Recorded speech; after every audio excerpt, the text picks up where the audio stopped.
ನಮಸ್ಕಾರ ವೀಕ್ಷಕರೇ, ರೆಂಡ್ರೆ ಸ್ಟುಡಿಯೋಗೆ ಸ್ವಾಗತ. ಇಂದಿನ ವಾರದ ಅತಿಥಿ doctor BT Lalitha Naik madam, ಮಾಜಿ ಸಂಸದೆ, ಹೋರಾಟಗಾರ್ತಿ, ಕವಿಯತ್ರಿ, SBIನ ಅಧ್ಯಕ್ಷೆ.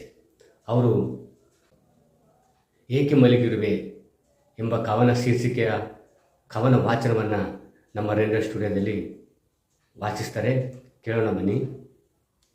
ಕವನದ ಶೀರ್ಷಿಕೆ ಏಕೆ ಮಲಗಿರುವೆ. ಏಕೆ ಮಲಗಿರುವೆ ಮುಗುದೆ ಬಯಲು ಕಟ್ಟೆಯ ಮೇಲೆ, ಊರ ಜಾನುವಾರುಗಳು ತಿವಿದು ಅಟ್ಟಿರುವೇನೆ. ಇದ್ದಿರಬಹುದು ಚಂದದ ಗುಲಾಬಿಯಾಗಿ ನೀನೊಂದಾನೊಂದು ಕಾಲದಲ್ಲಿ, ಹೃದಯಗಳನ್ನಾಳಿರಲೂಬಹುದು, ಕಾಡಿಸಿರಲೂಬಹುದು ಕನಸಿನಲ್ಲಿ. ಹಚ್ಚಿರಬಹುದಲ್ಲ ಹಬ್ಬಕ್ಕೂ ಹಣತೆಗಳ ಸಾಲು, ಹೌದಲ್ಲೇ ಅಕ್ಕ ನಿನ್ನ ಮನೆ ಮಠ ಈಗ ಯಾರ್ಯಾರ ಪಾಲು. ಬಿಟ್ಟೋಡಿದನೇನೆ ಬಯಲಲ್ಲಿ ಆ ನೀಚ ನಳನಂತಹ ನಿನ್ನವ, ಅಥವಾ ಶ್ರೀರಾಮನಪ್ಪಣೆಯಂತೆ ಅನಿವಾರ್ಯ ವನವಾಸವನ್ನು ಒಪ್ಪಿಕೊಂಡೆಯ. ಪಣಕ್ಕೊಡ್ಡಿ ನಿನ್ನ ಜೂಜಿನಲ್ಲಿ ಸೋತನೋ ಆ ಧರ್ಮರಾಯ, ಹರಿಶ್ಚಂದ್ರನಂತೆ ಮಾರಿಯೇ ಬಿಟ್ಟನೋ.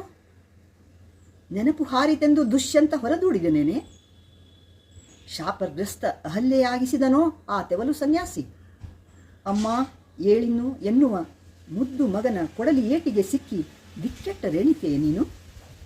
ಎಂದೋ ಬರುವ ಮುಕ್ತಿದಾಯಕನಿಗಾಗಿ ಕಾದಿರುವ ಬಡಶಬರಿಯೋ.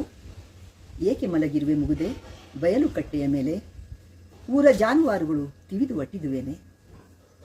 ಈ ಕವನ ಇಲ್ಲಿ ಮುಗಿತು. ಒಬ್ಬ ಹೆಣ್ಣುಮಗಳು, ಅನಾಥ ಹೆಣ್ಣುಮಗಳು ಒಂದು ಕಟ್ಟೆ ಮೇಲೆ ಮಲಗಿರುವಂಥ ಚಿತ್ರವನ್ನು, ಫೋಟೋವನ್ನು ಲಂಕೇಶ್ ಪತ್ರಿಕೆಯಲ್ಲಿ ಹಾಕಿದರು. ಆ ಲಂಕೇಶ್ ಪತ್ರಿಕೆಯಲ್ಲಿ ಆ ಫೋಟೋ ನೋಡಿದ ಮೇಲೆ ನಾನು ಈ ಕವನ ಬರೆದೆ.